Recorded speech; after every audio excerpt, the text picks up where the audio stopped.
All right, you ready? We're We'll ready. check it. Let's just go.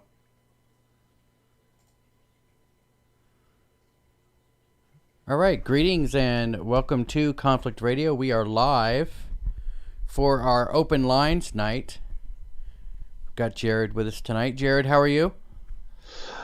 Great. Oh, You what's didn't that? start a Turn that business off. to do taxes, bookkeeping, and Do we payroll. got music, or is that my Turn fault? that off. We did.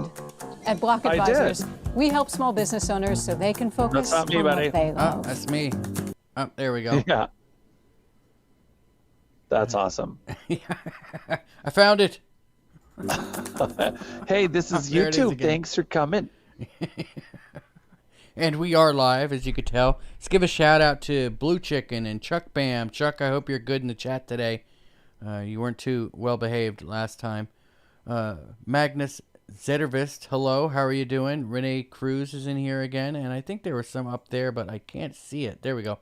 Randy G and Sup and Stuff. Welcome to the live chat. Today is March 25th, 2021, and we've got an interesting story we wanted to talk about. I'm going to go ahead and bring it up on the computer here so that everybody can see it. I pulled these up because I wanted to share these. Why haven't we found extraterrestrial life? Maybe it's hiding under layers of rock and ice. That's from this website here. And then there was another one. Where are all the aliens maybe trapped in underground oceans? And it says several moons in our solar system feature vast oceans of liquid water covered in a thick layer of ice. These include Europa, Titan, and Enceladus. I guess I don't know. Did I say that right, Jared? What do you think?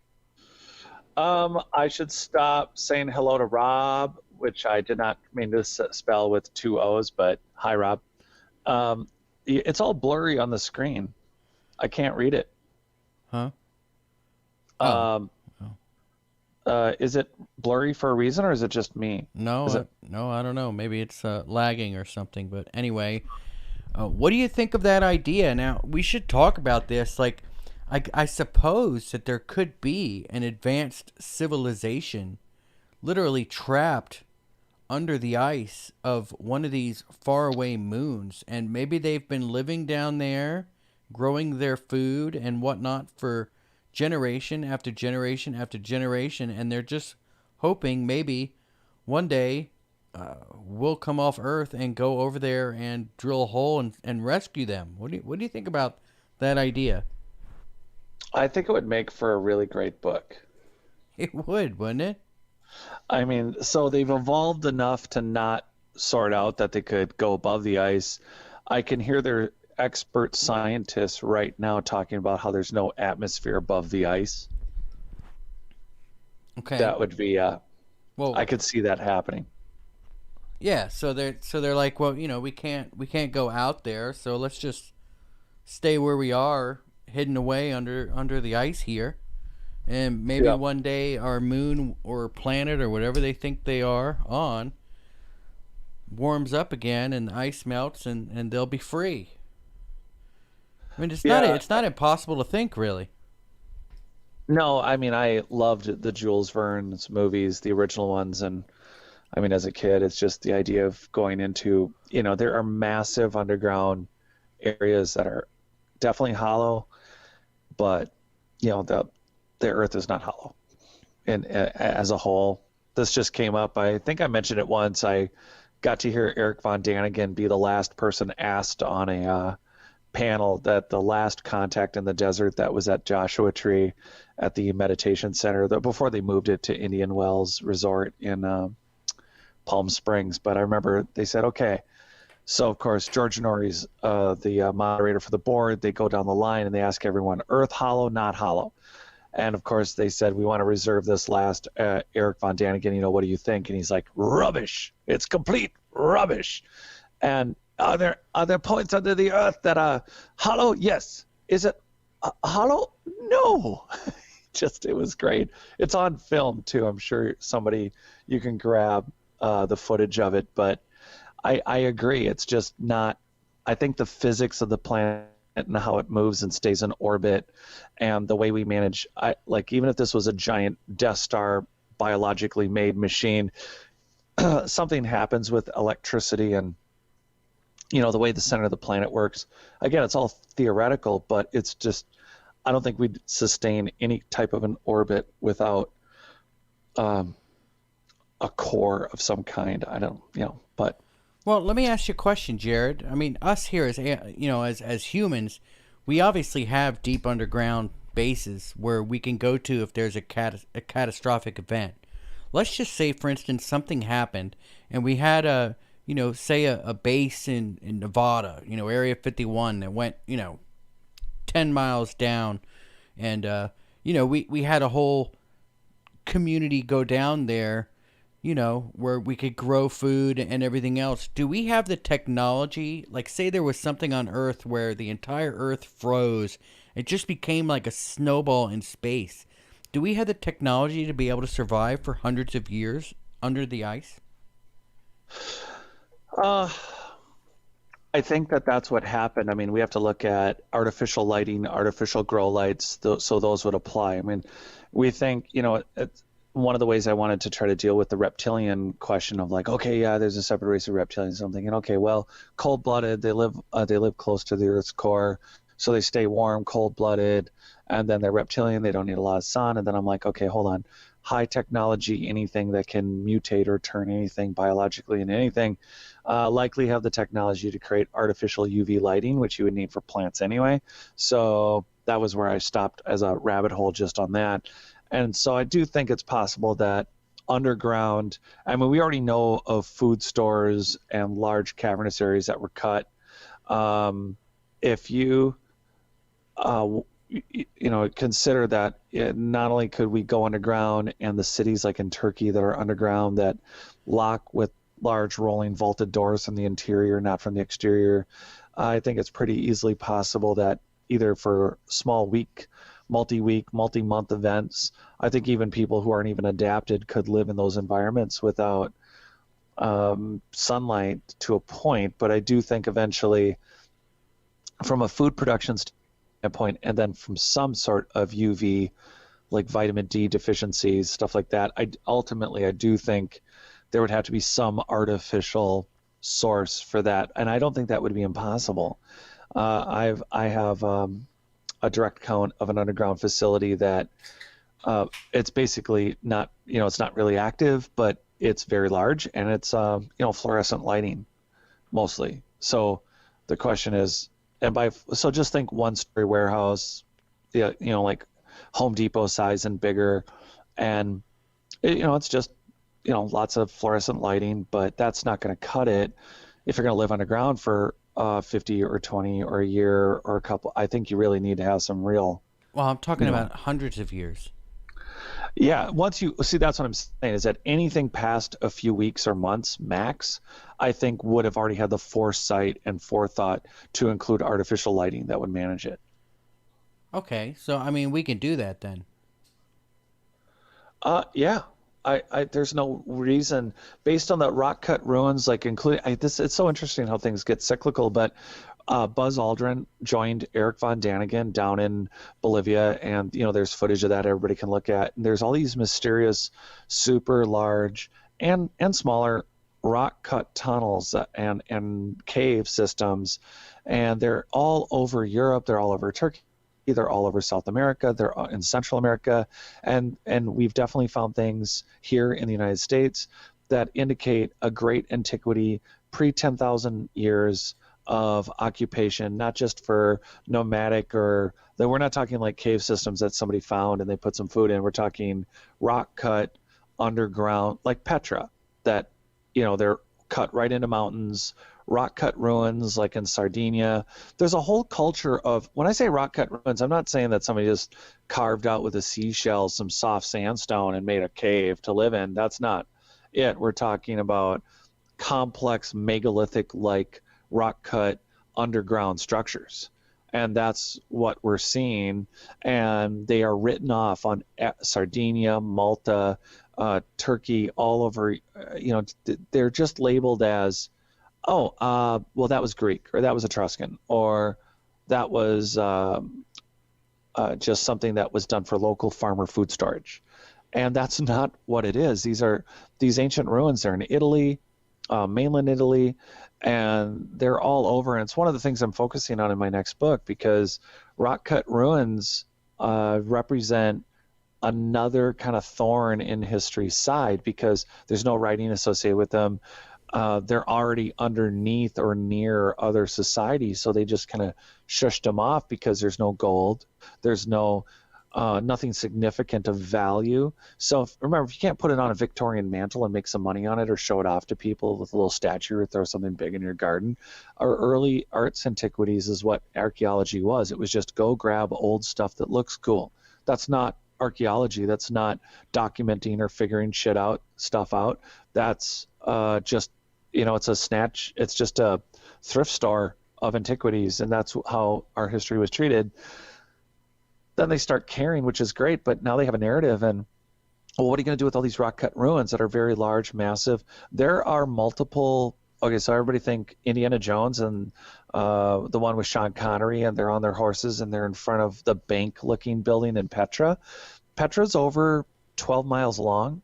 In fact, the total ruins go over 24 miles in length, not in diameter, not as in a circle, but they go into that cavernous area. There are rooms, multiple. When I say room, they are rock cut, and just to give you an example, one room measures to 320,000 cubic square feet.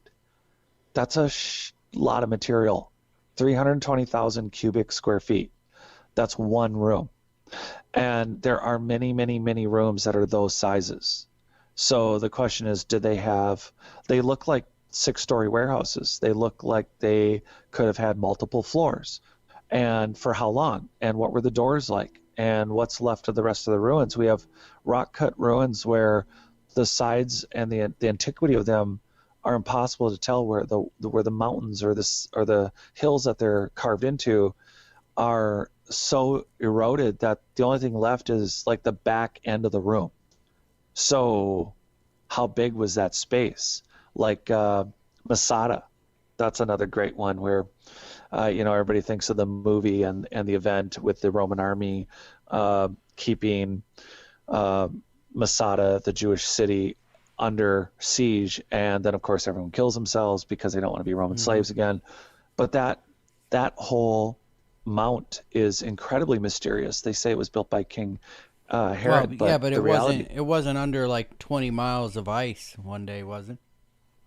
Well, there's the question. It's like we have glacial movements. We're really like, again, although we have a lot of proof of glacial movements, it's really kind of sketchy as to the total movements and the topography and the movements over the last pick the number of tens of thousands or millions of years. It's really difficult. But if you were in a large cavernous system, and Petra is a good example where we're looking at it going, well, it looks like they just walked in off the street. But in Turkey and across Europe, there's underground systems, and in the mountains and in places here, and in South America, where it appears that you have external high mountainous megalithic cities attached via rock-cut tunnel systems that run great distances through mountains of the hardest stone, way beyond the technology of the people, the Aztec type people. And then you have underground these storage and warehouses and large rock cut what really appear to be dwelling centers and storage areas that clearly could support thousands of people. So you got to wonder if it's not just one event. You have to wonder more about again, our paleoanthropology, like Michael Cremo's work, shows it's not Michael's, it's just paleoanthropological work. The minute they started looking, they found anatomically correct humans in the Red Crag. We're dating like 1 million to 2 million to 3 million to 5 million, then to 20 million and 60 million, 40 to 60 million at Table Mountain. And then they go back even further. So these are anatomically correct humans that were not buried in what's called an intrusive burial, where you dig through a bunch of layers of what would have been intact, millions of years old layers, and then you bury somebody, and then you plop all the dirt back in, and you go, okay, we buried somebody. And then somebody comes along later and says, well, it really appears that this is the big gray area in archaeology, is the standard of proof for an archaeological find.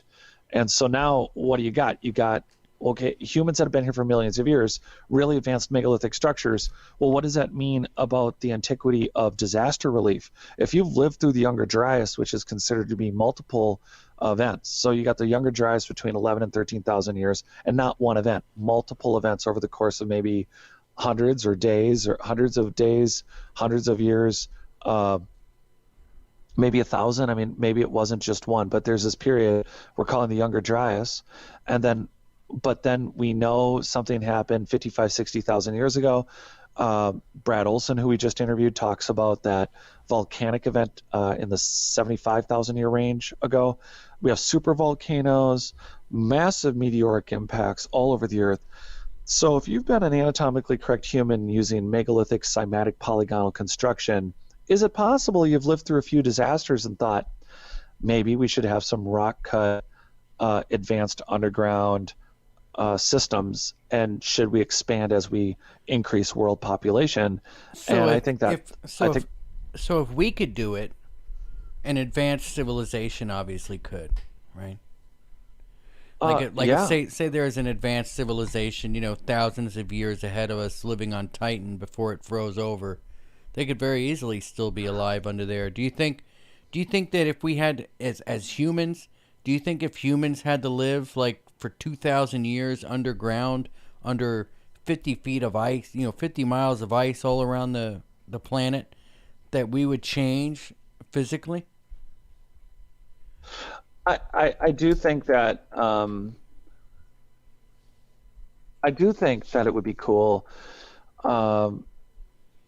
Seriously, if we were able to again manage our genome like we're doing designer babies right now, we're doing it very elementary like, and then like Ray Kurzweil points out, I point out Ray Kurzweil's Singularity is Near because for anyone who's interested in this, it's a great book to pick up to explore further the implications of nanotechnology. And part of it is changing our biology itself, because it's all programmable material. You and I, over the course of 3 to 6 months or 6 months to a year, depending on the science you look at, says that every cell in our body replaces itself. So where is our soul?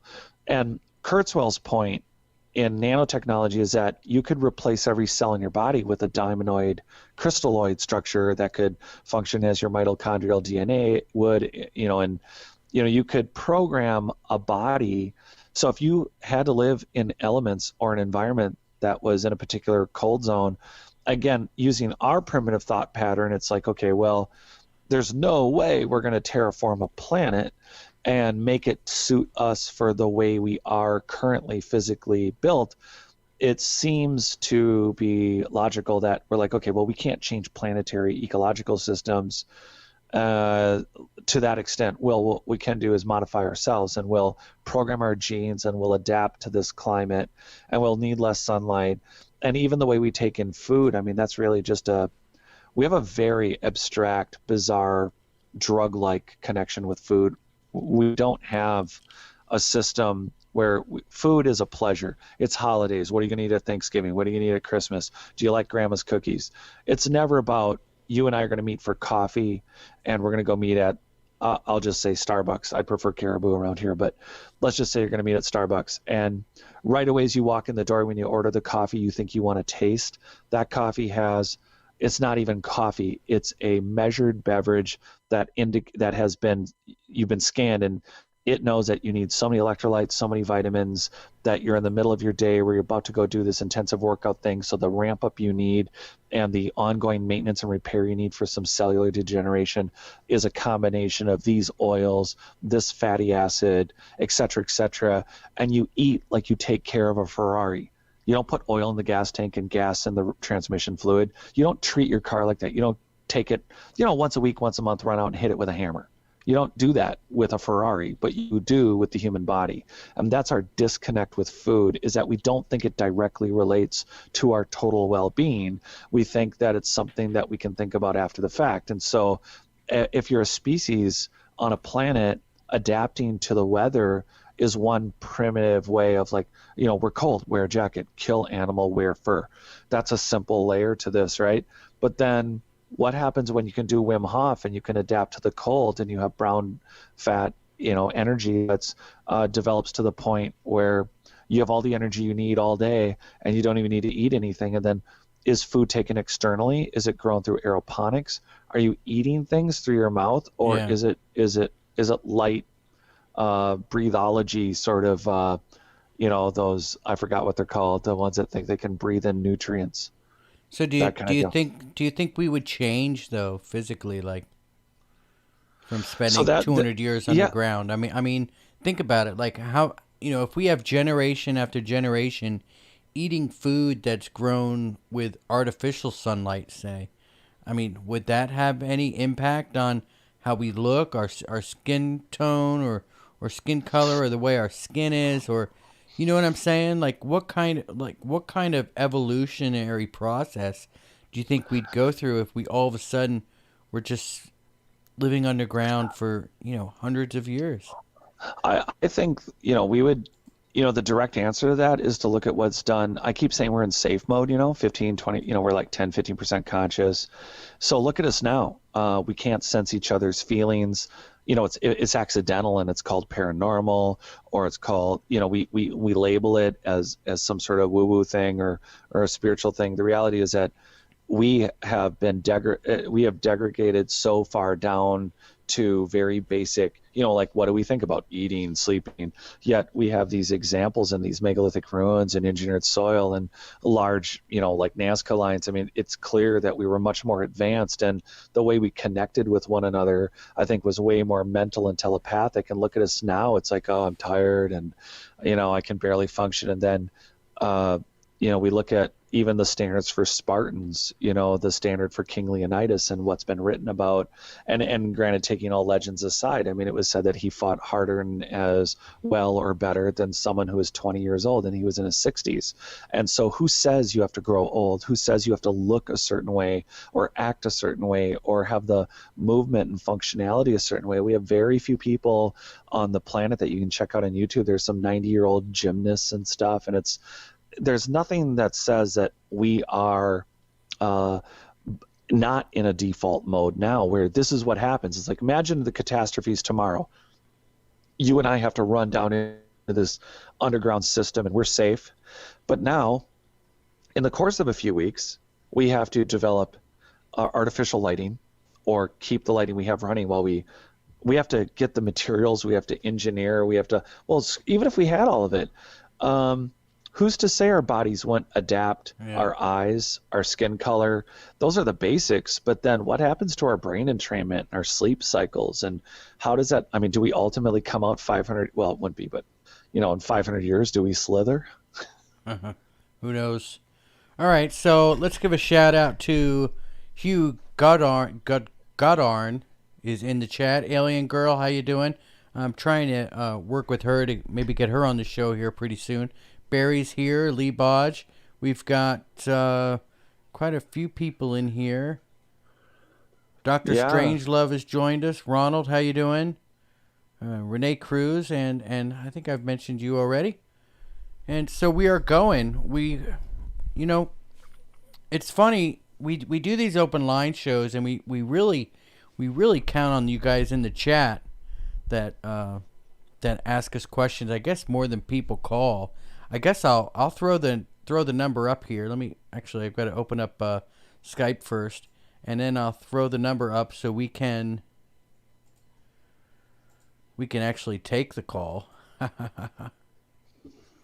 If anybody wants to call, feel free to call. I'll throw the number up now, and let's Hugh was talking about some. He says he lives on an island, and something, and I was. Rock cut tunnels. He said that there's videos on them on YouTube. So I'm definitely curious about anyone who lives, and this is the best part, we're trying to unpack our past, but it's also that Graham Hancock, what is our species with amnesia? What is it that we're forgetting as we all have these hunches?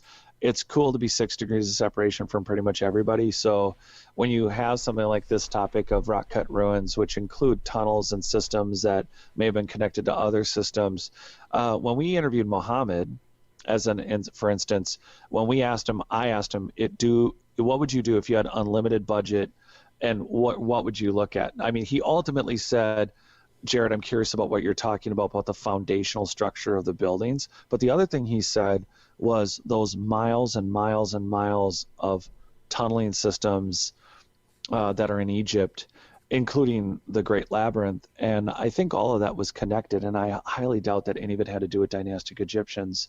I think they adapted it, but I don't think that it was. I think it's very telling too, because they found remnants. So the labyrinth is legendary, and I guess I don't want to spill too far into it, but it was reported on by multiple people from Greece, where they said that we don't have anything that's this incredible. Not all of anything and everything.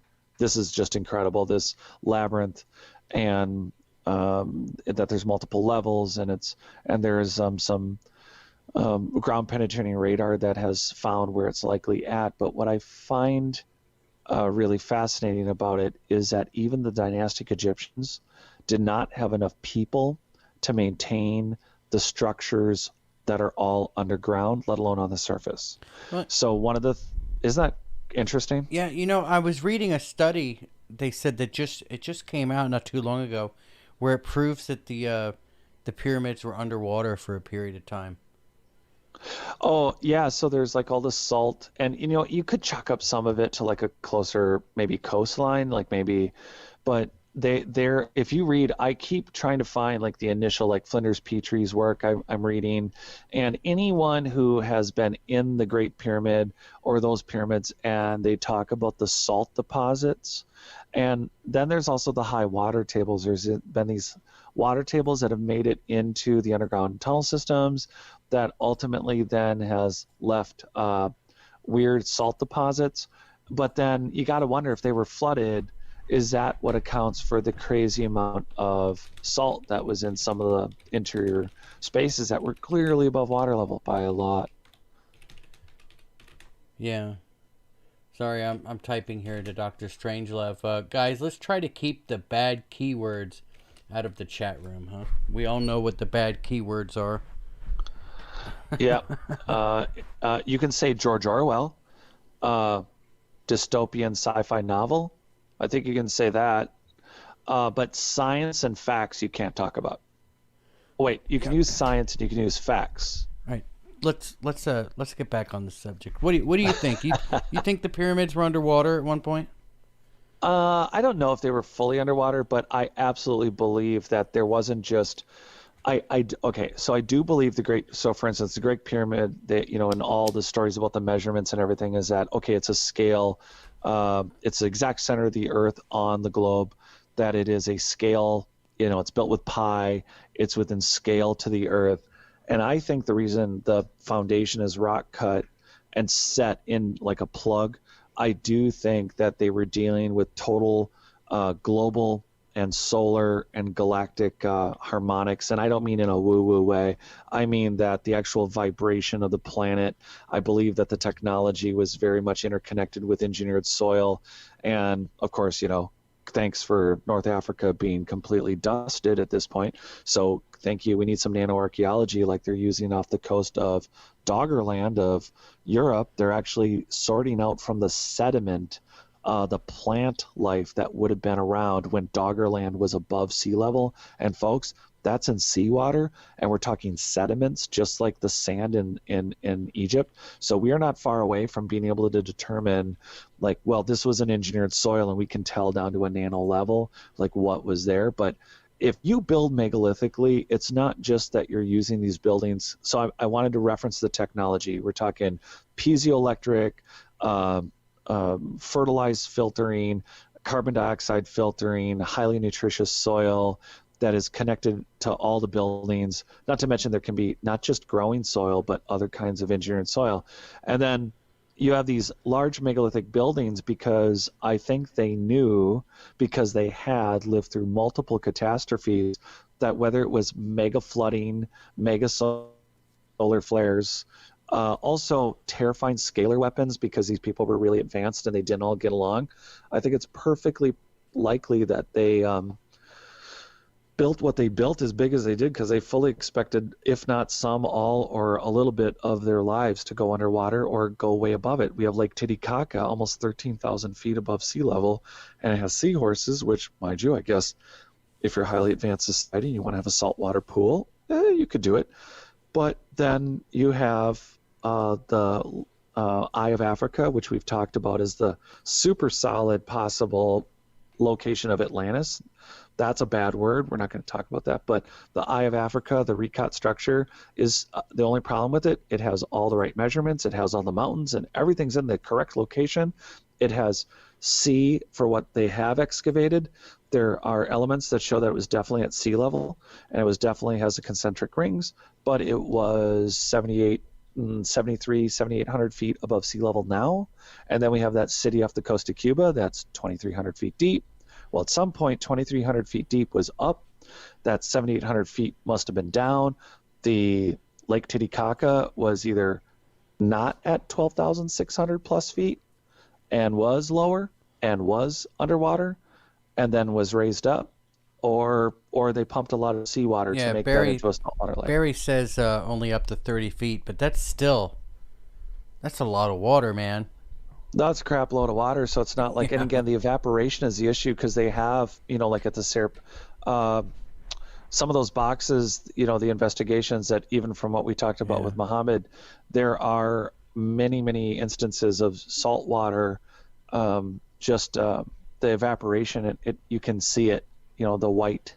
It's just, it builds up. So 30 feet is 30 feet. That would make a big messy. All right, so let's get I guess there's some questions posted here. I ask everybody to give a thumbs up for the video because it helps the algorithm get more people in here. And the phone line is open. Just give a call. The number is 256-850-4513. And let's get right to it. Nog Fordor, or I don't know how you say it. Antarctica is an interesting place. So much international research done, but not much shared. Do you think Google Earth deliberately blurred out an anomaly that may or may not have alien connotations? Jared? I don't know about the alien thing, but oh my gosh, Mary Joyce and I, we have gone over stuff. I think you guys have gone over stuff. New Earth lady, Sylvia Ivanova. There are so many examples of. This is the first rule now on the internet. If you see something, screenshot it because it will get wiped, it'll get cleaned, it'll disappear. I don't doubt for a second that yet again, you see something on Google and then it disappears, and gosh knows what kind of algorithms they now run to like predict stuff they should delete, or if they just stick with like, well, now we have this area that we always delete or don't update. And I think it's really important to watch those areas, whether it's Antarctica, whether it's those weird ruins off the coast of California, or there's so many different locations where it's like we need to screenshot things, because I learned that the hard way when I was working on my book originally, and I've cited it before, but I'm so frustrated about it. I want to throw it out to everyone is I did not know who Klaus Schmidt was 5 years ago, and I learned about Göbekli Tepe. That was 5 years ago now, and they were talking about, this German archaeologist found Göbekli Tepe, and and at that time it was easily 12, 14 they were saying 12, 14 to 18,000 years old. And then they said, interesting thing, now this is from Klaus Schmidt's team. It was from an interview with Klaus Schmidt, and it said, we found organics as we were searching in situ that were at least 36,000 years old, or around 36,000 years. Yeah. I cannot find that info. So if anyone out there can help locate that, I think that's important, because they're still not saying Göbekli Tepe is not old, but everyone from standard and alternative academia is trying to pull back the reins on the years, and I don't understand. They've only dug up 5% of it, but when it comes to Google Earth, oh my gosh, if you see it, shoot it on your phone, screenshot it every which way you can, and make sure you keep copies offline. And that means a hard disk. That I would literally burn a disk of stuff from time to time. Get a printout. Print a photo of what you keep because it's so frustrating. And then we end up in a conversation like this where like, do you think they hit it? Hell yeah, they hit it. Oh, And that's not even being conspiratorial. They hit something. Ronald wants to know, are each corner of the pyramids in point with north, south, east, and west? Yeah. The coolest thing about that is it's within a 1/60th of a minute. 1/60th. We tried our best with an observatory in modern times. They tried to get an observatory north, north, south, south, east, east, and they got it. They were off by, I think it's off by like 3 minutes or 6 minutes. Like this is 1/60th of a minute. Yeah. And that's insane. And it's not just that. It's the polygonal masonry. It's the same nubs that are on the pyramid. It's the fact that it's been set.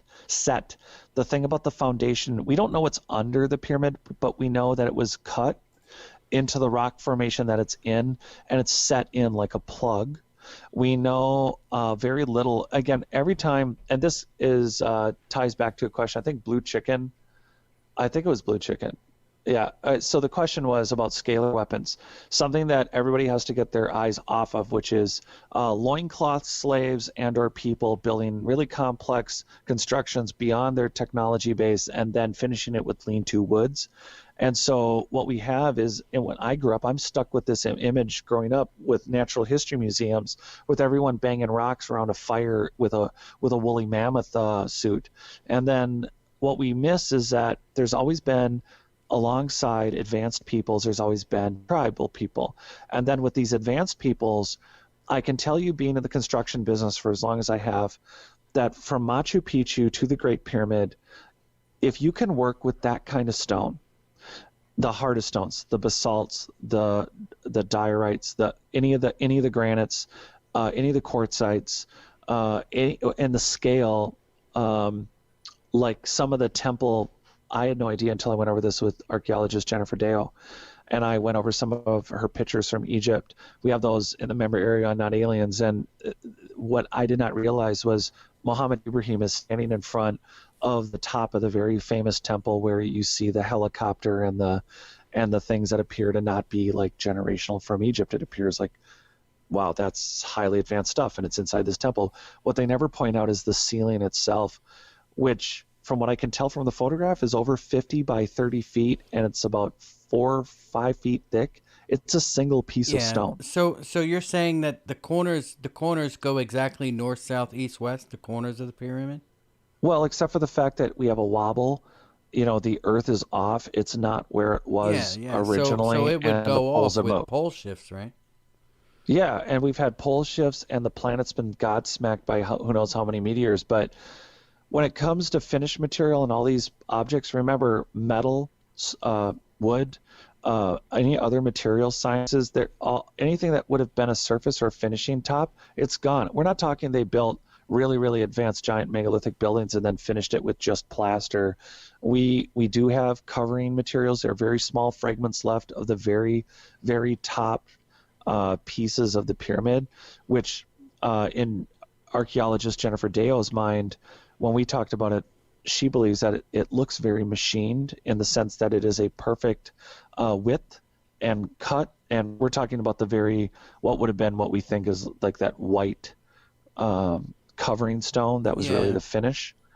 But we're also assuming that everything's stone. We're not thinking about metal technologies, cutting technologies, measuring, and this is just not, the Great Pyramid is just one of many ancient machines that was just not made by banging diorite balls.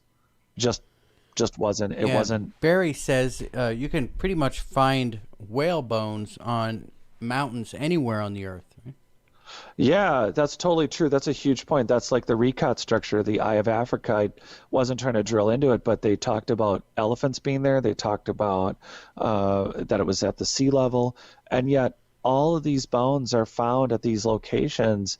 And then, of course, people get, they get dialed in really quick with, well, maybe there was a global catastrophe. Yeah, there was a global catastrophe. But remember, we get the Old Testament is derived, like Gilgamesh. The epics of Gilgamesh are derived from Sumeria. the Noah flood story originally is a Sumerian flood story. And so again, we're dealing with post-flood, Younger Dryas cultural interpretations of an event that they either directly remember or they've had passed down stories. And the first written stories we have to remember any of this are in cuneiform, at least in the West. And then in the East, we just like throw it to town that it's like, oh, you know, those stories in the East, they don't matter. It's like literally it's over half the human population. And we think, oh, you know, everything started in Africa. And it's just, it's just not fair to not take a very, you have to respect the Hindu Vedas. You have to look at them as a historical doc. Hugh says he found a giant shark tooth at the top of a 300-foot hill. I don't doubt that at all. That's 300 feet. Not at really all. Is not too high. And Renee Cruz mentions the cornerstone of Solomon's Temple. What's up with that? And hello, Spartan O Negative. How you doing? One of our members is in. Hope you've been listening to the members-only videos, Spartan. But anyway, the cornerstone of Solomon's Temple, Jared. What's the deal with that? Oh, wait, so hold on. You said hello. It's like, what's the deal with the corner of Solomon's Temple? Yeah. What part of it? What do you mean? I guess Renee's asking or mentioning the cornerstone of Solomon's Temple.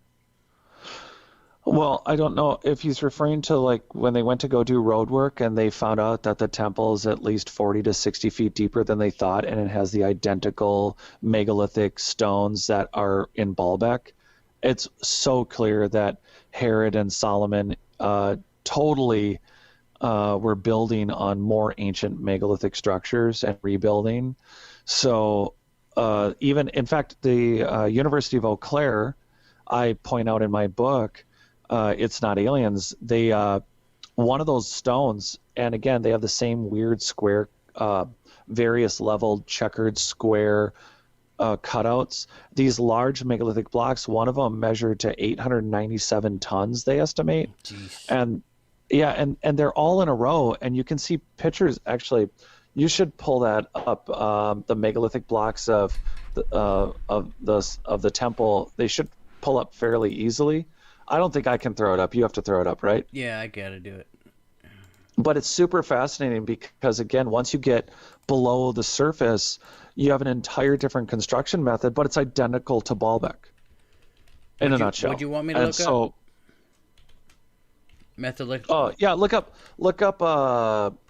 I'm gonna look it up with you here. Let's I guess go to the Googles, and then do King. I don't know. Do Solomon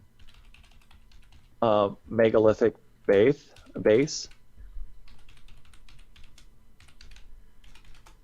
You're talking about like this thing here? Let me go back. Megalith blocks on the Temple Mount. Do megalithic blocks on the Temple Mount, because that's one of the ones that comes up, I think. And then you'll have all the pictures. Yep, megalithic blocks found on the Temple Mount in Jerusalem. And this is super important because A, you don't realize how deep they are. B, they didn't even know they were there.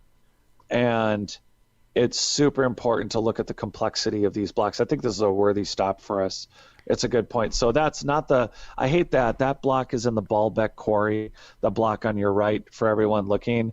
Of course, it's blurry on my end, so I can't 100% see what it says. Is it blurry for everybody? It shouldn't be blurry at all. Oh, it's blurry for me. I'm reading that one. Your arrow. Oh, see the gal sitting on the upper left corner? She's in a red sweater, upper left corner. Okay. That block that she's standing in front of, that specific block is over 11 feet long. I have the measurements. There's actually, I have the measurement picture of this in my book, and it's 897 tons. And then look at the weird little mortared crappy blocks up above, above her, way at the top. Well, that was obviously added later. Oh, hell yeah. But then lower. And then the third picture in top row on your search that has all the squares, those are all over these lower megalithic blocks that are 11 feet by 8 to 11 feet wide by 14 feet long, and that's all. Oh, I like that. Renee's double pasting and copying. That's nice. Yeah, so this is a great distance photo. So again, as a builder, is that how you build? Look at that work, and then back it to that picture you just had. This one? I mean, you can really see on that one there. the one that I see right now is the one that's a close-up, and you see the rectangles. That is you can see those same rectangles, that same cutting. You can see all of that at Baalbek and other locations around the world. And you see the same like at Ollantaytambo and Sacsayhuaman.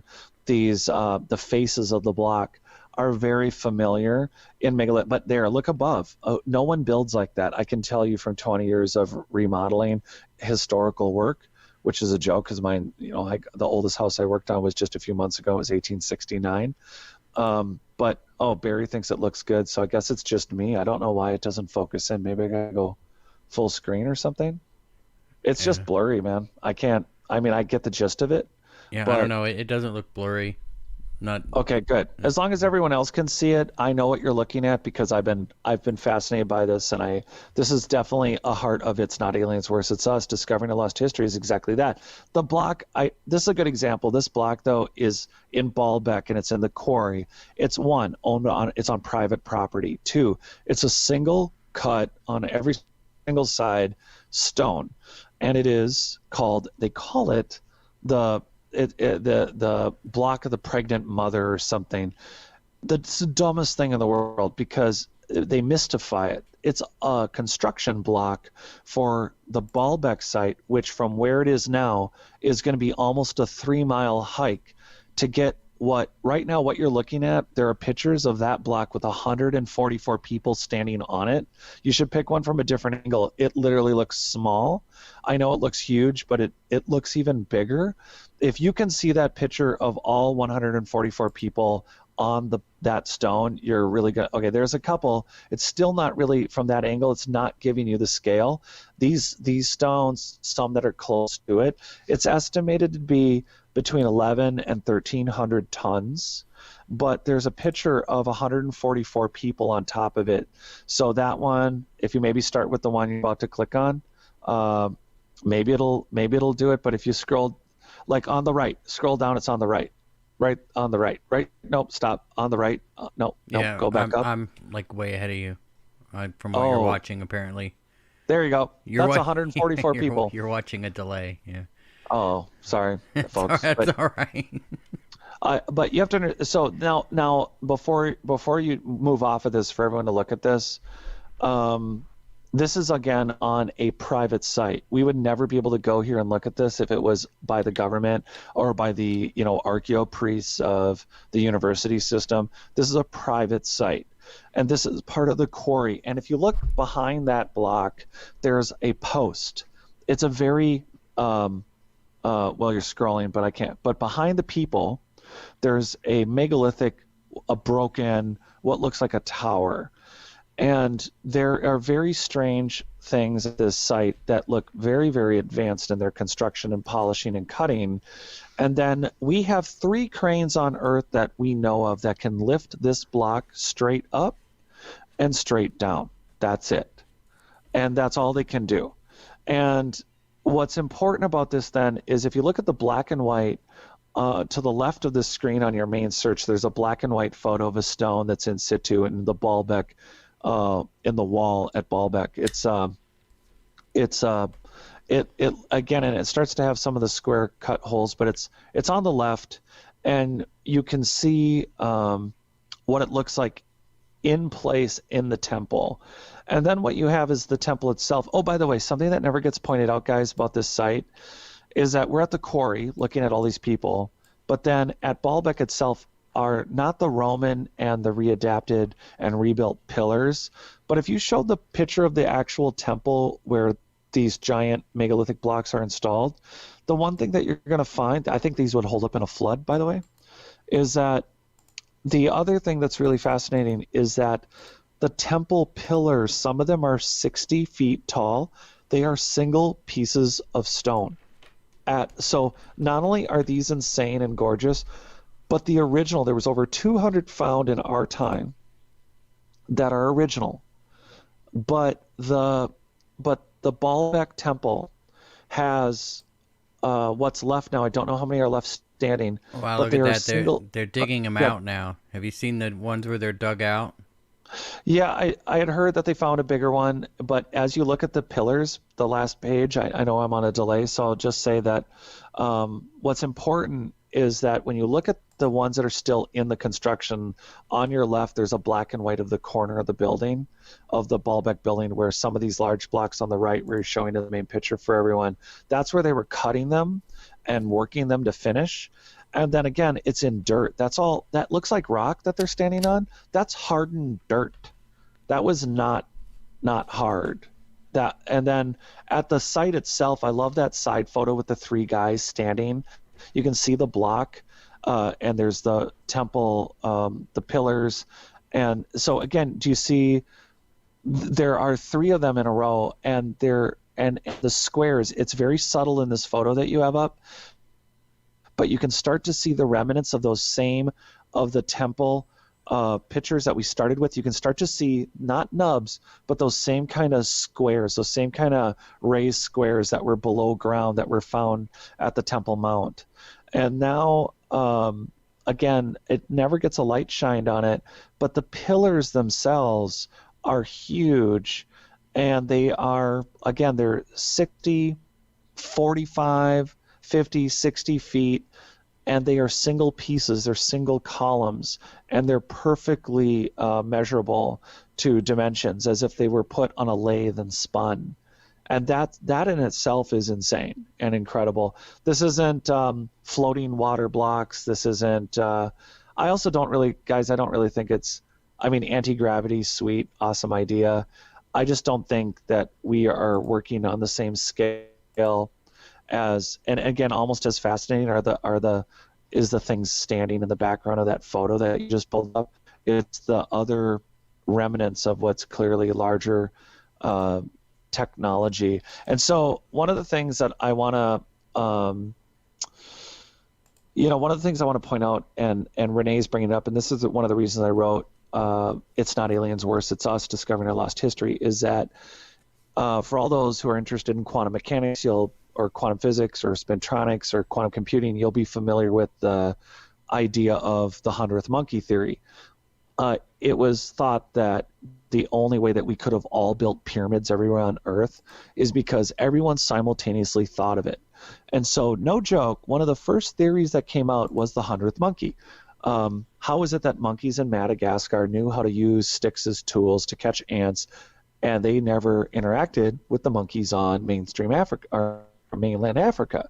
So they actually developed the theory of collective human consciousness first, and said randomly everyone decided to build pyramids at the same time. And how do we know this? Well, collective human consciousness, the 100th monkey, there was just it was in the air. It was the air of pyramids. It was easier to think of collective human consciousness, the 100th monkey theory, and it's easier to talk about aliens. Like, that's a logical conclusion. Clearly, we didn't build this because hubristically, we are the most advanced we've ever been. And the reality is that we are not. We are looking at ruins. That's a single piece of stone, by the way. Don't leave that. That temple you're looking at. No, I know. I'm bringing it up. Don't worry.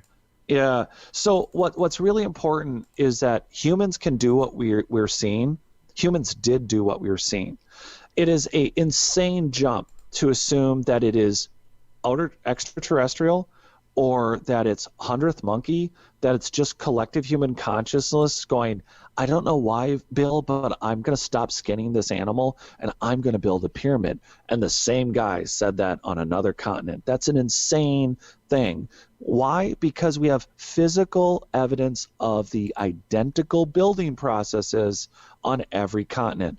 Not just big stones, the same cymatic polygonal construction, the same knobs that are on the Great Pyramid are on buildings at Ollantaytambo and Sacsayhuaman and all over Tiwanaku and at Cusco and in Egypt. All over there are the same keystone cuts. Sometimes they're different shapes.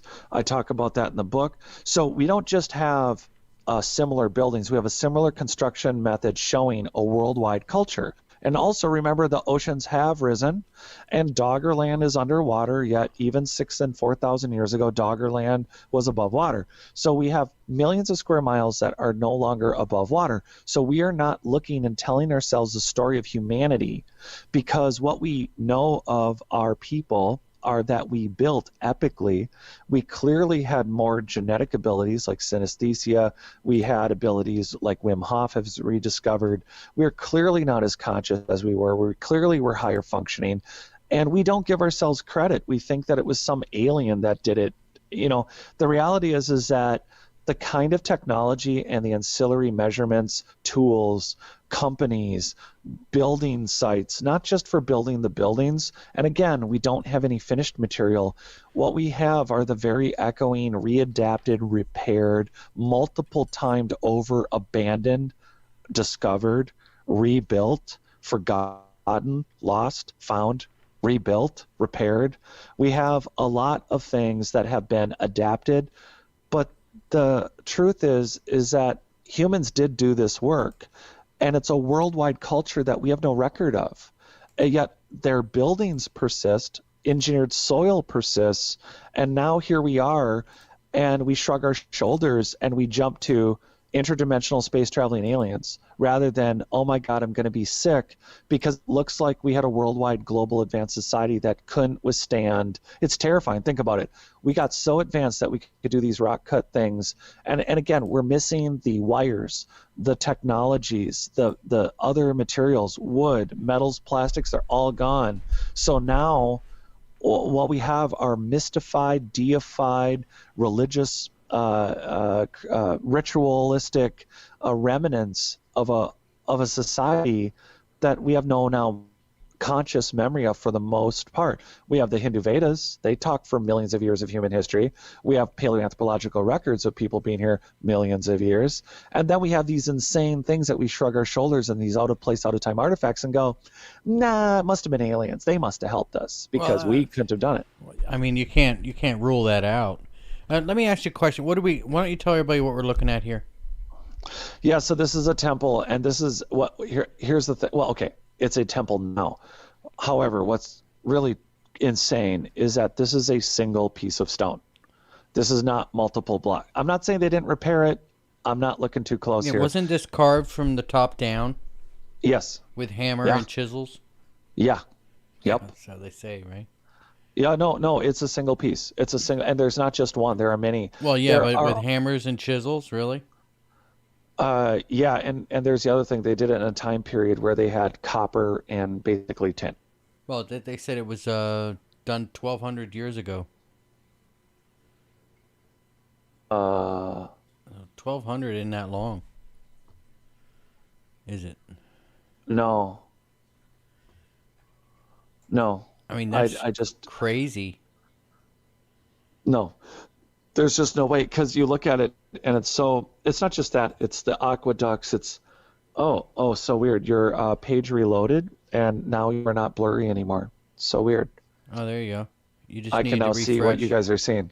But this is not the only. This thing's been featured on a ton of shows, but there's also many other rock cut temples. There's also cymatic polygonal blocks, so keystone cuts, stone spheres, and again, we have to start testing for engineered soil. So not just for growing, but piezoelectric, carbon filtering properties. We have to have our eyes on these list of technologies that we find all over, and these adaptations, like as society fell, I think there were different losses of technology, like the meridian lines within acupuncture have been tested a million different ways.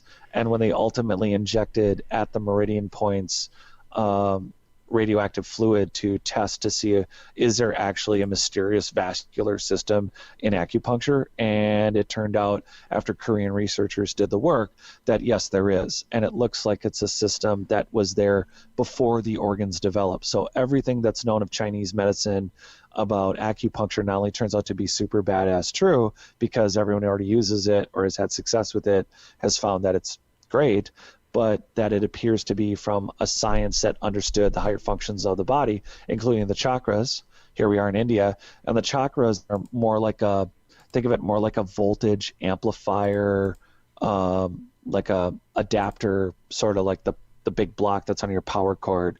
And these are things that were also, again, tested in academic settings, and they show a higher time, and that's more on the etheric side of things. But then think of the P. Reese map that we've talked about.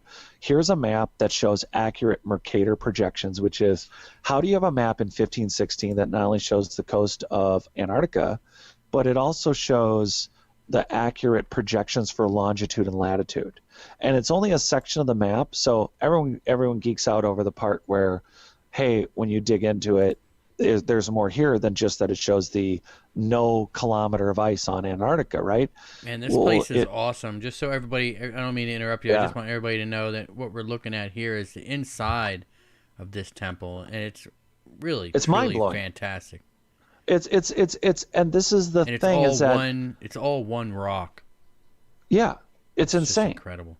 And they never messed it up. They didn't quit. They didn't stop. It's just I don't. The level of, it's not like there's another one somewhere they got halfway on and messed up and had to start over. That'd be hilarious. They probably busted it up. They're like, don't let anyone see our mistake. Yeah, look at this, guys. Wow. You know what happens when they get down to the very last carving and someone like knocks a leaf off? They're like, start over. All right, so just give a shout out to, I guess Apex is here. Welcome, Apex. Greg Cobb, and all the regulars still in here, I suppose. Give that thumbs up, everybody. Jared, let's talk a minute about America's Stonehenge. We're going there on May 11th. Or no, May 1st. We're going to be there doing an event. You want to tell everybody what we're doing? Yeah, so I will be speaking. It'll be Saturday, May 1st at America's Stonehenge in New Hampshire. This is a live event, or you can catch it on, I've set up tickets. You can go to notaliens.com and you can buy a ticket and watch it virtually. I will be doing a 3-hour actual lecture instead of just being random, and it'll include photos, and it'll be pretty interesting. It'll be like, I wish you could go to Contact in the Desert. I know we were chatting about that earlier in the chat. Contact's virtual this year, so it's like a mini virtual event. We're not talking about Contact in the Desert. We're talking about conflict at Stonehenge.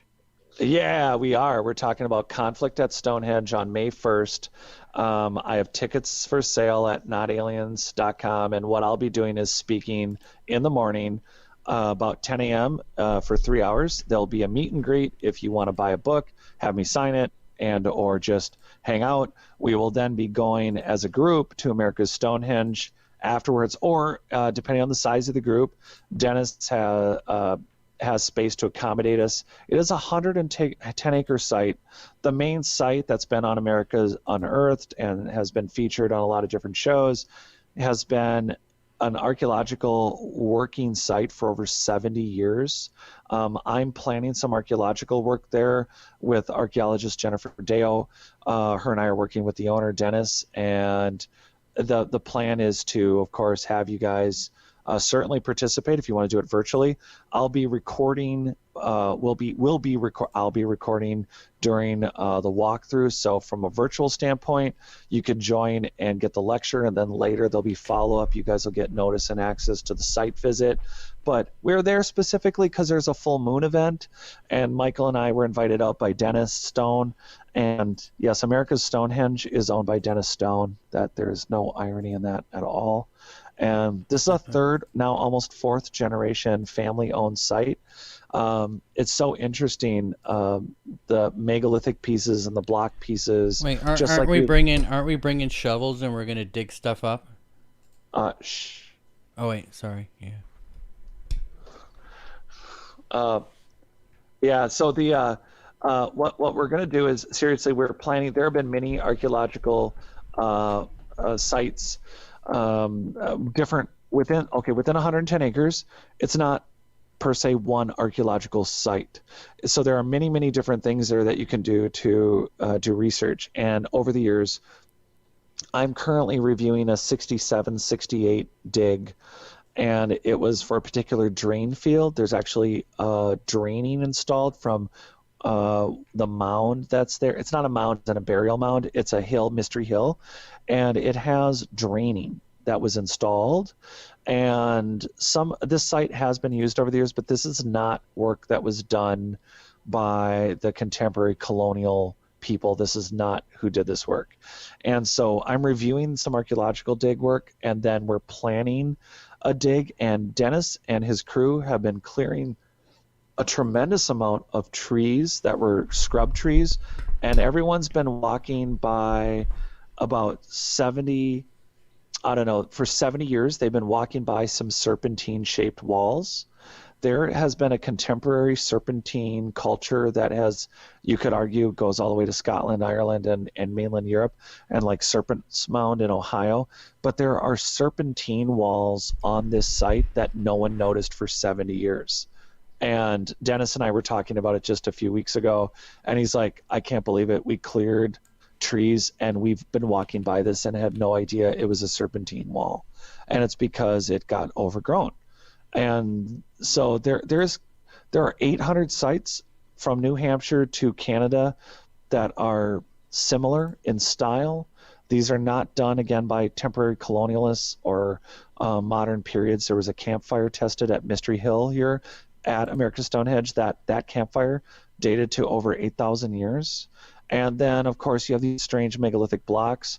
But I'm giving a lecture not on America's Stonehenge. I will be giving a lecture that's going to be more about a little bit of what we all know about, but in person and live with the photographs and the maps and some things that I worked pretty hard on as far as the maps that I threw in the book. But on the big screen to go over how you get from a functioning dolmen or a large megalithic block. Some of our newer work, Jennifer Deo and I are writing. We're working on a book together about some of these rock cut ruins and megalithic structures like in Sardinia. And it is going to actually tie into, these megalithic dolmens are going to tie into America's Stonehenge. But that means May 1st. Tickets, like I said, are on notaliens.com. And then you'll get a login for, like if you're going to do it virtually, there'll be registration. You'll be able to get on via Zoom. If you're coming, it's in New Hampshire. It's in Salem, New Hampshire. And we'll have a location for you. But other than that, it's going to be really fun because there's not a lot of live events. There was just the 5D convention in Vegas. I think we're me speaking live in front of people and spending the day at the site. I don't know a lot of stuff that's going on around the country, and this is one. I do think Michael Hall and I, there I am. Jared will be giving a live tour. Click here, and then you can have the quick view, and then you can click on the left, the one on the left there. I think you're the behind. picture. I think you're behind again. Click on the picture. Yeah. If you already got to it, the Stonehenge picture that you scrolled by, and then the ticket info is on the right. And just to give people an idea of the site, but the point is to do the lecture in person, and that's New Hampshire, Salem, New Hampshire, and it's May 1st. And if the group gets big enough, I will be using a site in town, only a few minutes from the site. Otherwise, we'll see. If we can if you don't want to buy tickets for the lecture, feel free to stop by and you can have a rum and coke with me in the parking lot. Okay, not that we're officially drinking at the site, but sure. Let's do.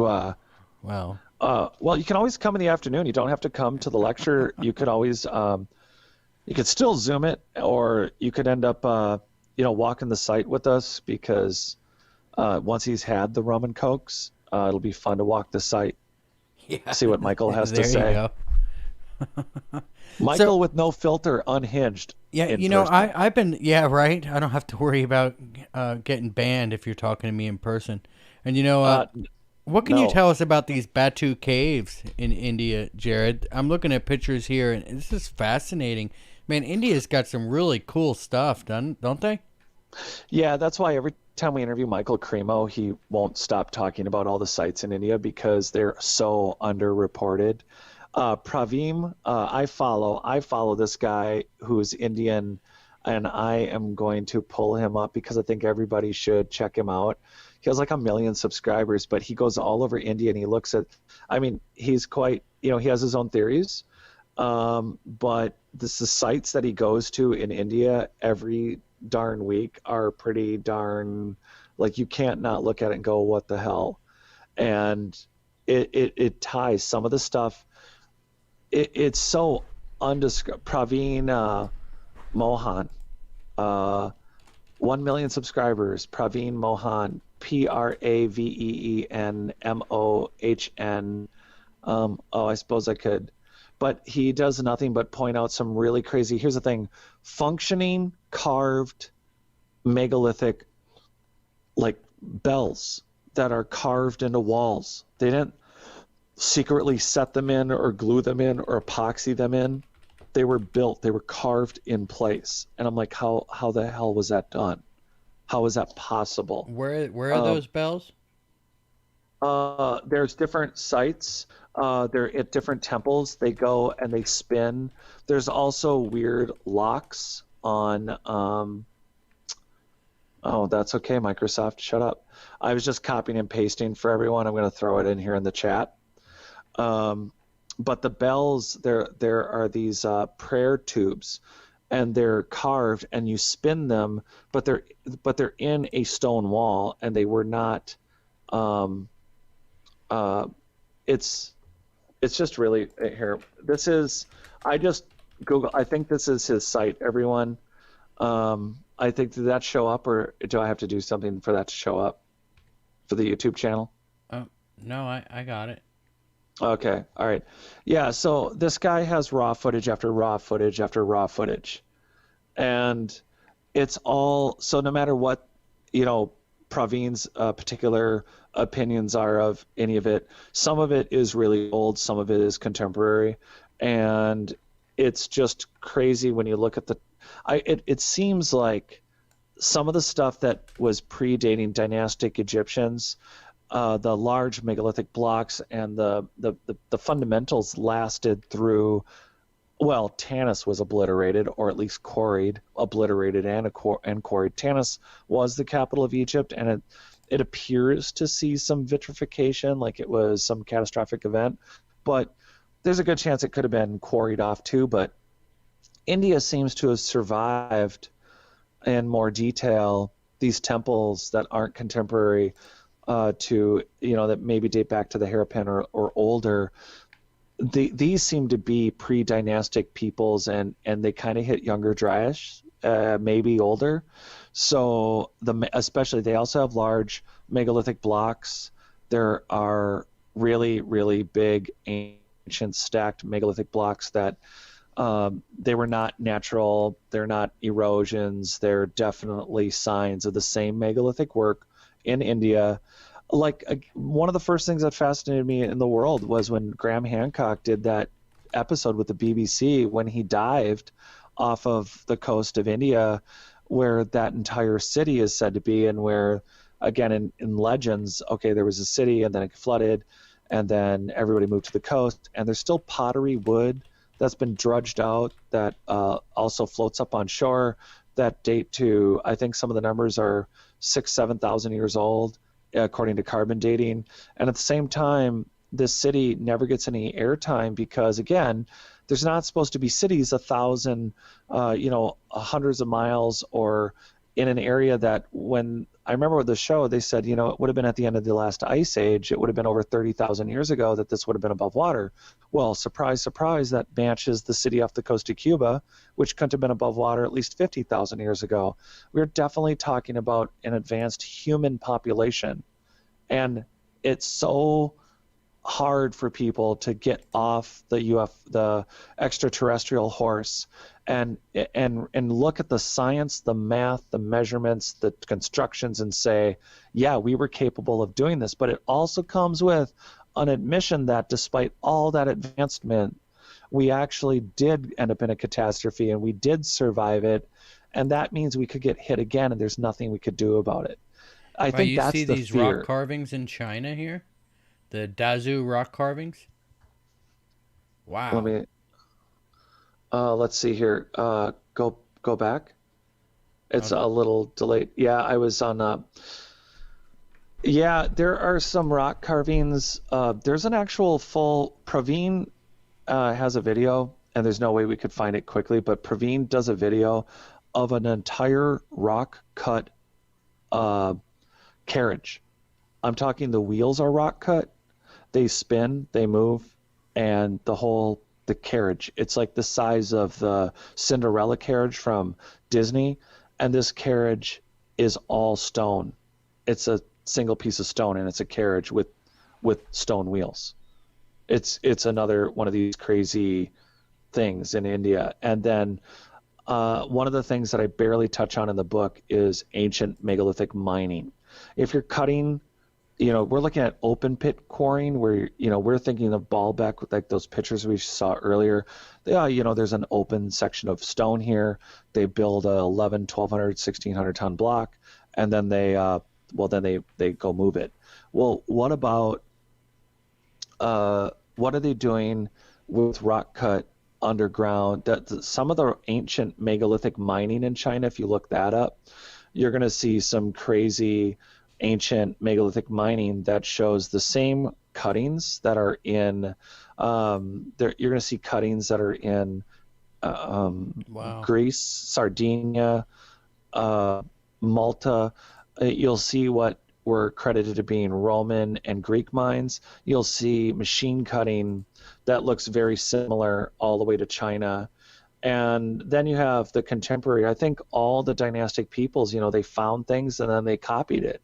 That's not too complex. I mean, that's big, but it sure the hell doesn't look like that temple to the right of it, does it? Man, there's some unbelievable stuff. Did you see that? I'll bring it up again. You might be a little bit behind. The Buddhist Wheel of Life rock carving. Look at this thing. That's incredible. Yeah, I'm gonna look at see if this uh, this Indian megalithic chariot.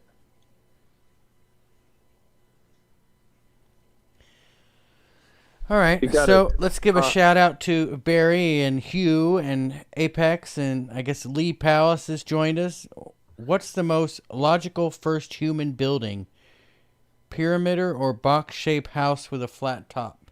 Just think, he says. okay.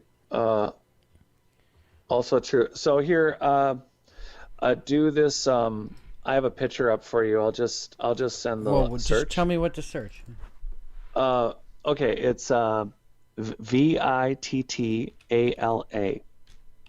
Vittala Temple, India.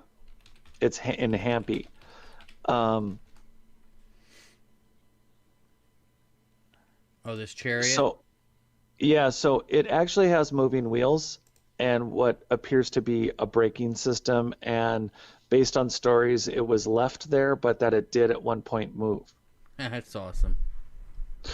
And that's just But do you one think it weird was? thing. I guess it was pulled by elephants. It looks like, right, or rhinoceroses. You would think. I mean, and it's just Nope, those again look these like megalithic. elephants.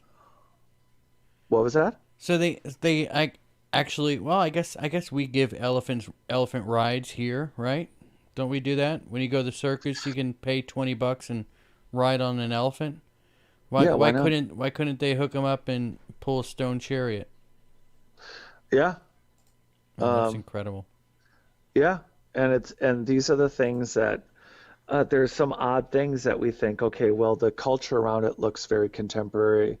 It's clearly been made by dynastic people like Egyptians, Harappan, whether it's Greeks, Etruscans, Mayans, Olmecs, Toltecs, Aztecs. These are all people that came into area where you don't just randomly build with megalithic blocks and then switch to mud blocks. This You don't. temple is that all one stone too? I don't know the details on that one. I just know that the focus, that everything I watched was on this chariot. It's just bizarre how this thing's made, and what appears to be once working stone parts. It's just uh, it's That's neat. They haven't tried to move it or pull it. No, not anymore. They should Now hook it's it up just to a truck and like try to drive it around. right. They should. Apex says, "Is that still a thing? I want to ride an elephant." You know, I don't know if they still do that or not. So if we were going to do, there's a comparison photo I wanted to do because of the blocking on coming full circle with the Temple Mount. I wanted to go from that megalithic picture. I wanted to show, because we have these conversations and we rattle off all these places, and I thought for the sake of comparison to show people the similarity of construction and the complexity of it.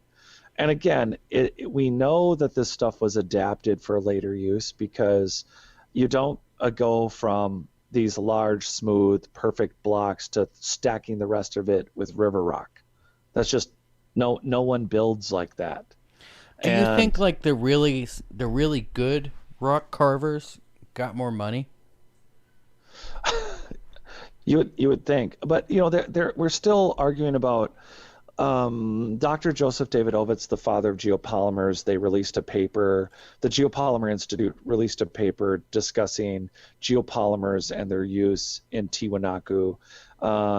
He wrote a whole book about geopolymers being found within the Great Pyramid. But again, one of the things we don't think about is that if you've been using a building for tens of thousands or thousands of years, if there is an explosion, an accident, or repairs, we don't consider the fact that that patch, it's not, we always look at this stuff and go, yeah, we're looking at the one time it was built, the only time that it went up.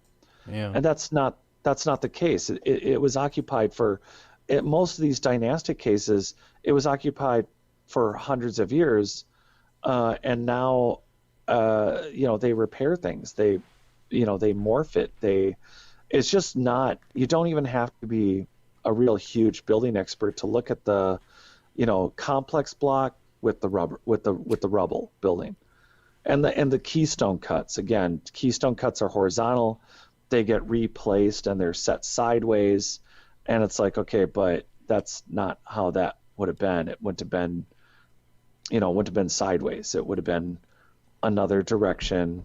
And now, we're looking at a building that is showing a severe repair or mutations from its original construction and use. And anyway, yeah. So I'm going to pull this picture up here. I think it would be fun to go to India, right? Oh my God. I was there for a month. I would probably hate to go there because I couldn't see everything.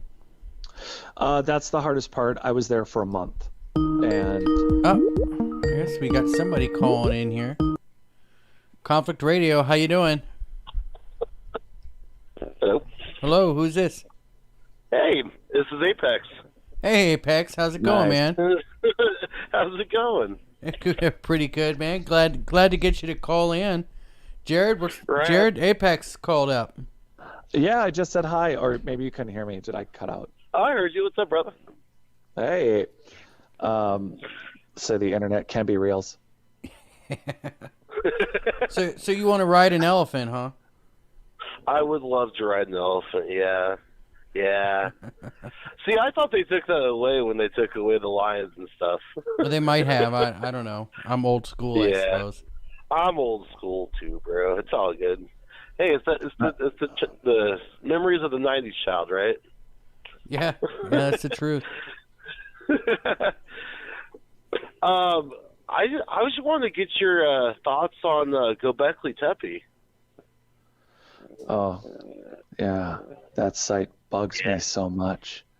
Well, in what sense? There's like 6 other tepes. They've only dug up 5% of it. Klaus Schmidt worked on it for 44 years, and then of course you have 5% dug up, and they find these megalithic pillars, and then to a point they think there's been some documentary and show on, oh, here's where the quarry was. And again, if it's at least 12 to, again, the original dating is 12 to 16, right. 18,000 years old. and then they're like, well, maybe it could be older, but we don't want to say. So they've washed out that carbon stuff. But then who's to say the people who built it, if they're building single column, very intricate. The one thing that I find interesting is the jump when people describe the site between the very advanced pillars and then the river rock. That's the crap that they stack between them for walls. It's like those are not the same people building. That's just What do you think of it? Man, I will say this. You cannot go from a megalithic society where you can't fit, even a razor blade through those cracks, or a piece of paper even, to something that looks like it was built by toddlers comparatively. You know, like it just doesn't make sense to me. No, it doesn't. It's bizarre that's. This is realistically the same culture, and it's like, no. And then they make it worse because somebody asked for an artist interpretation. It's like you have to just get good at drawing people squatting with it's always people squatting around a campfire. They're always like squatting over very primitive pots for pouring keystone cuts, and then what? They magically built razor sharp, super polished, polygonal blocked buildings. Are you insane? I think they figured out back then how to make melt, at least liquefy rock and make it so it was like molding like clay. Yeah, I truly believe there was something like that. It's so interesting that the building techniques we assume. So one of the ways that we get caught up in our own minds is to say, okay, how do they cut and how do they move this stuff? And then we look at it and we go, well, that was a finished surface. That was the only way it looked. That was it. And it's like, okay, but what about plasters? What about metal? What about wood? What about other finishing materials? So we confuse ourselves with even going with, okay, they cut the blocks, but then they had to move them. But then why make it so tight? Why the tight fit? And we know from some work that it's due to earthquakes. But then why the keystone cuts? Why high quartzites? Right. Why granites, limestones, and basalts that all seem to work together for electrical qualities? And here we are with something. Something. Yeah, it's so bizarre when we see these rebuilds. And I know I have a picture. I was trying to find it online in my book where it's like, okay, this is very similar to what you're looking at King Solomon's Temple. And then and the knobs that are on the outside of the Baalbek Temple, they're identical. And then they're identical at... Yeah, isn't it weird? You look at all this and you're listening to these people with a deadpan straight face say, yeah, the people who stacked the river rock on top are the same builders. And then they didn't know how to finish it, so they used a mud grass roof. That's denying history, honestly, I think. Yeah, at a minimum. That's rewriting history to fit in narrative is what that is. Yeah, there are too many places where the original saw cuts from where they were slicing out blocks. There are too many locations and places where you're looking at technologies that it's not about they cut the blocks. It's the fact that they came, 1,000-ton block did not move from whether it's 3 miles, 20 feet, or from Aswan Quarry. How did you move? Yeah, 300 tons is 300 tons. and then everyone's reduced to using ball bearings, hydraulic lifts, water, and they're all like, well, I know how to move that big block. Why? Because you were a really efficient hunter, and in between killing deer and skinning them, this was your idea of construction? Just right. The incomprehensible yo-yo of advanced, not advanced. It's crazy, right? I just can't stand the dialogue where it's like we're literally standing everywhere going, this is what we're looking at, right? And then everyone's like, well, yeah, it looks really advanced. Oh, okay, but why are we still saying that it's not? Why are we saying that it's this separate Right. culture? And it's not. And so why don't we get to the next level? So here's on the table. Here's the things I'm trying to work out for my book. Thanks for bringing it up, actually. Oh, absolutely. Why, for polygonal masonry and shapes, why, like, my thought is that if you have an earthquake tectonic plate that shifts 4 miles to the left and 2 miles deep from the building, or 5 miles deep, and it creates a certain wave, my impression of the polygonal construction is that based on the height and location of the polygonal construction, that they build they're not random zigzag shapes. I think they built the way they built and agitated them or activated the stone. Like you said, a lot of them look like melty marshmallows, like they were hot and malleable. So like maybe they were even like forged into place. Like maybe that's a better way to look at it, forged. And That's a good way to look at it, yeah. well, I think we need to start looking at each polygonal building and making an account of why that pattern on that wall and that location for that building. How does it relate to the rest of the building?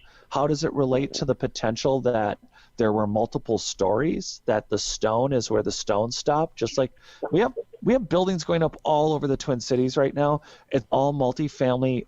It's all mixed commercial use it's all loft living. So all the units are too small, too expensive, and they're kind of boring, but they're being built the same way. They dig 4 stories down to do a parking garage. They do it with metal walled sides to hold back, so that nothing collapses. So it's these integrated metal fins that get pounded into the earth, which I'm sure you guys have seen the pounders and those metal fins. Yeah. Then they dig out because the micro earthquake itself. Right. Yeah, and then they dig out the dirt, and then they build the parking garage, and everything's concrete and poured for the first, like, above ground to like 20 feet tall, because you got to have an impressive commercial space. But then they're doing like 5 to 10 stories of nothing but wood construction. What's left of that building? I've been taking photographs to explain to people what would be left of that building if but a single couple concrete columns after fire, rain, mold, people carrying away material for other uses. That 10-story building would be being back to being a few lentiled concrete pillars, and some of them look very similar to Stonehenge or any other standing stone or dolmen. What you're looking at in these polygonal blocks are the bases and the guts of constructions that may have had exterior incredibly gorgeous walls and multiple stories of here's the thing, if they can move blocks like that this, makes sense. Do you think that they could cut? That actually makes sense. Like that, it could have been taller than what we're even seeing. Right.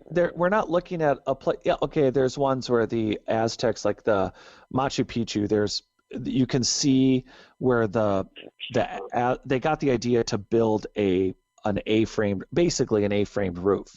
And you can see where the small blocks take over from the big blocks, and they're like, yeah, we're going to build a roof. But most of these polygonal constructions, they go up and they're square, but they don't actually have a roof. They look like they're solid foundations of something more complex. Mm-hmm. But they're gone. Right. Well, that's because it was probably wood. Yeah, and now, and again, it's also miles it took to get the stuff there. It's the height, like the quarry is 75 miles away. Well, that doesn't seem too bad. Well, through the mountains, and there's no road, and did we mention it's 12,500 miles below where we are now? 12,600 feet. So it's like. What about frequency? Couldn't they use frequency to move it? See, well, not only like that, sonic, but what I'm telling. Sonic waves and stuff?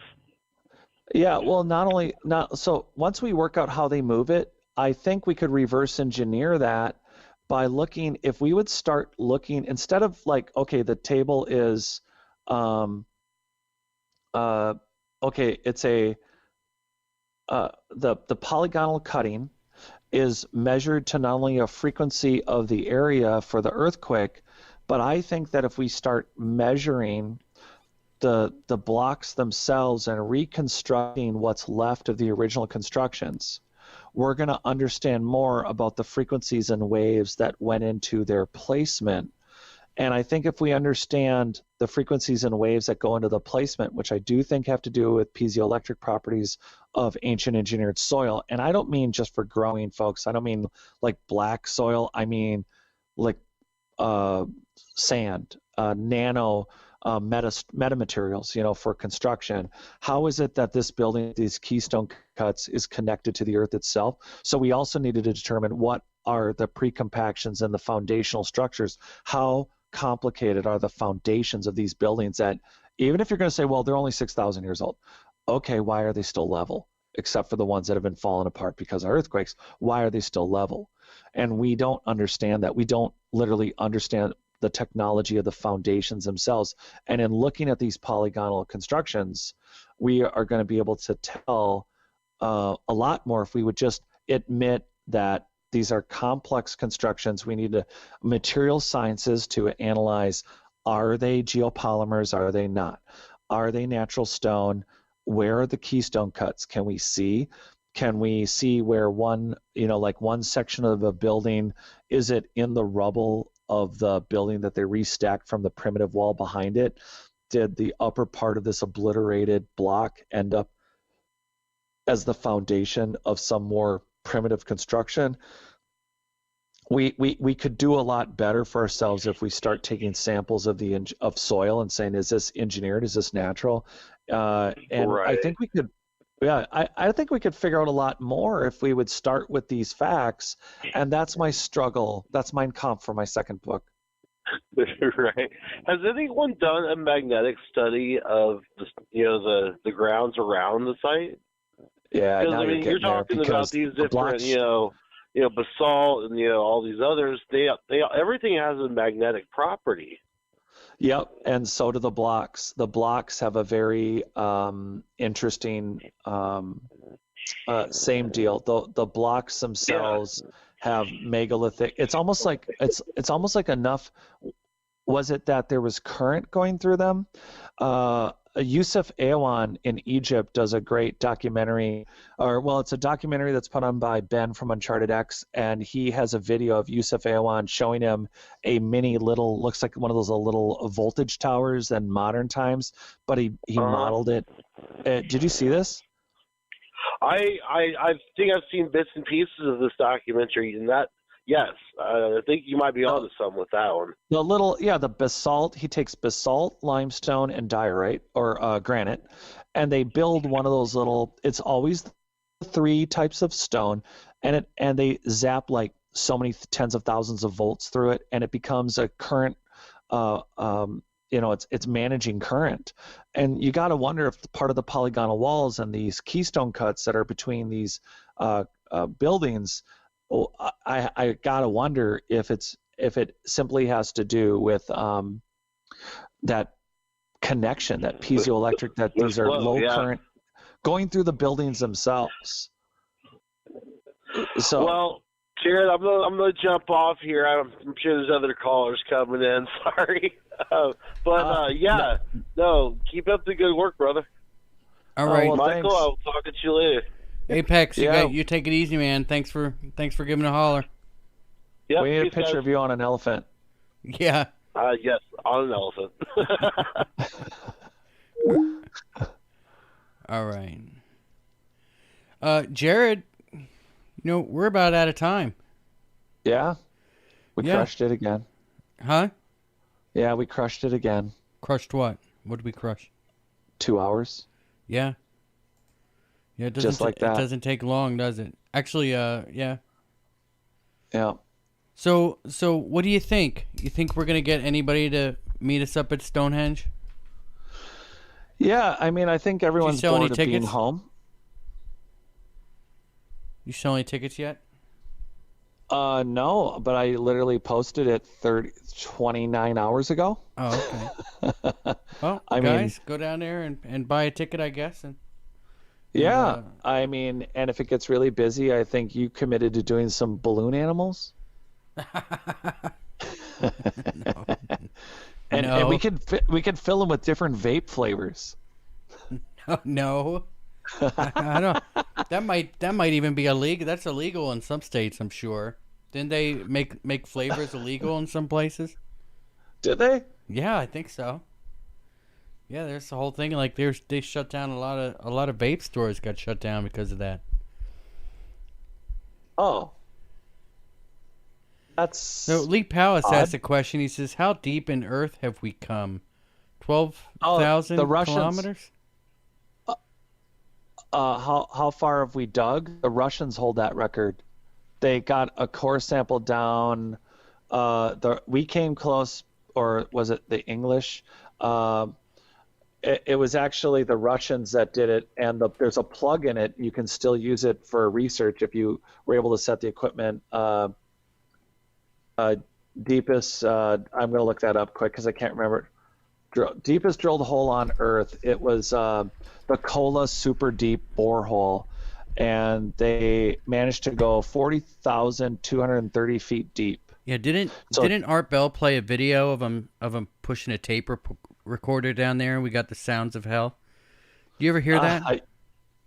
It says something about so deep that locals swear you can hear the screams of souls tortured in hell. Have you heard that Art Bell? I'm sure you guys in the chat have. Oh yeah, I remember that. I do. I do remember that. Why is it during the Cold War? During the Cold War, the U.S. and Soviets both created ambitious projects to drill deeper than ever before. And I don't know. Maybe they thought they get a hold of something down there. Apex says rum and coke and balloon animals.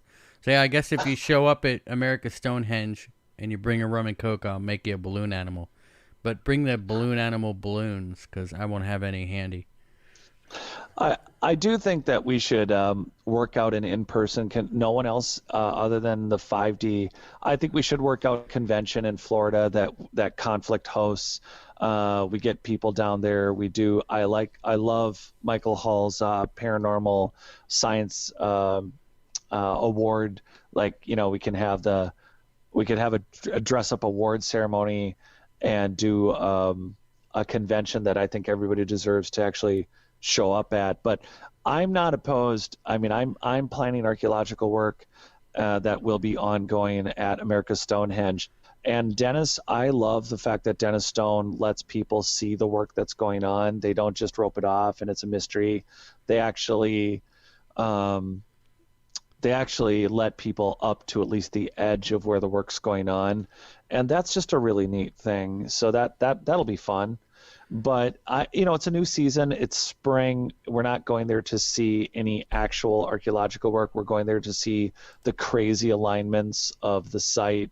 We're going there to, of course, talk megalithic. I mean, this is a site that's very mysterious. It has megalithic blocks, and then it has little blocks. And the Clovis first is almost gone and dead. And people are starting to admit that these ancient megalithic dolmens around America and these weird anomalies that don't fit with the Clovis first, and they don't fit with indigenous people, that maybe like Hueyatlaco, northern Mexico, with humans there 275 to 500,000 years ago, that there could have been some very large structures in North America, just like in Egypt, just like around in India, that there were large megalithic structures. And either way, America's Stonehenge is got some really cool alignments, and we're going to be there for it, given that full moon and all. Yeah. Well, I can't wait. It's going to be a lot of fun. My wife and I have been looking forward to. I guess we've been talking about this for months and months and months now, and here we're getting close to it. I'll be bringing some T-shirts and stuff if anybody wants to buy any shirts. Somebody, I don't remember who it was, but somebody had requested a hoodie that didn't have a zipper. I'm trying to get a hold of somebody at Teespring, because for some reason they're only letting me put 3 items up, and I don't understand why I can't put more than 3, but I'm working on that and figuring that out. I got some T-shirts in the mail yesterday, and the white T-shirts are pretty cool looking. The black T-shirts didn't come out as good as I'd like, so if you're buying a T-shirt, maybe avoid the black ones. I mean, they look pretty cool, I guess, but they're not as cool as the other colors. I guess they're a little hard to read, so avoid that. I just went through and clicked all the color buttons and didn't realize that, hey, black black letters on a black shirt isn't going to show up all that well. Well, it doesn't, for everybody that knows. All right, so Jared, why don't you tell everybody where they can find you? Notaliens.com. You'll see my show schedule there. Also, I think you have one. We have Conflict interviews coming up here shortly. First weekend in April, I'm doing the Forbidden Knowledge News virtual conference. That is a 100% virtual conference. It will not be in person, but I will be the keynote on Friday the 2nd, and a group with Jim Willis on the. We'll be doing a group conference on Saturday, and that's probably the most coming up shortly. Awesome, and I just want to let everybody know that we do have a members section now. Whenever we have a guest, I guess not our open line show, we're not going to worry about doing an after show today, but when we have guests on, Jared and I will do an after show. Sometimes we'll have the guest on for the after show. Sometimes it's just Jared and I talking, how we would normally talk after a show, and about how the show went. And you guys can access those videos. They're normally about 15-20 minutes long. Sign up to be a member. I think the cheapest plan is like $2.99 a month or something, and it's really just another way for you guys to support the show. And I really appreciate all that everybody's doing to support the show, sharing videos and liking videos, and make sure you're subscribed to the channel. Definitely, it helps us out. All right, well, I guess that's gonna do it. Remember, you can always find us online. Just go to www.conflictradio.net. You can find us on YouTube, Spreaker, Apple iTunes, and all of your normal podcast catchers. And until next time, batten down the hatches and be safe.